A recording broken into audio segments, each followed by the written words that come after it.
When former Vice President Joe Biden was a senator, he supported the 1994 crime bill that critics say targeted people of color. Now Biden, who served under President Barack Obama, is being questioned why African Americans should vote for him. It's a legitimate concern. They should be skeptical. All I can say is, show me. Watch me. I'm listening. Watch what I do. Judge me based on what I do, what I say, and to whom I say it.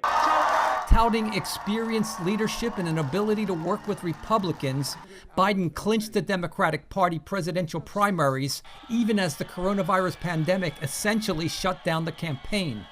Biden won with strong support from African Americans and older Americans. Yet many young progressives back Senator Bernie Sanders, an advocate for expansive government programs to provide universal health care, free college education, and increased benefits for the working class. To defeat President Donald Trump in the upcoming presidential election, Biden will need both key groups to vote in large numbers. No justice, no peace! But the eruption of widespread racial inequality protests, along with the coronavirus pandemic and loss of millions of jobs, have intensified calls for sweeping change.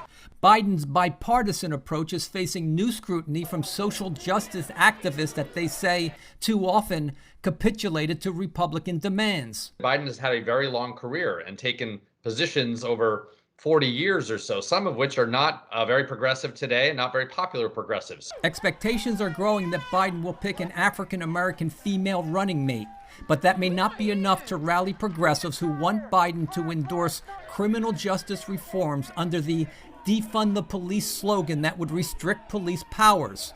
They also want Biden to embrace universal health care advocated by Sanders, as well as aggressive policies to combat economic inequality. There just isn't an option to not do anything or to be, or to even just kind of nibble away at the problem. I think in order to solve this problem, it requires bold policy. While progressives may be dissatisfied with Biden, they remain united in opposition to Trump.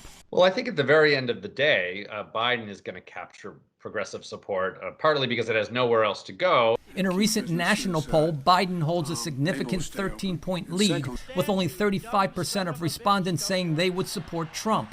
But analysts say infighting among Democrats or an upturn in the economy could change the dynamics of the race back in Trump's favor. Brian Patton, VOA News, Washington.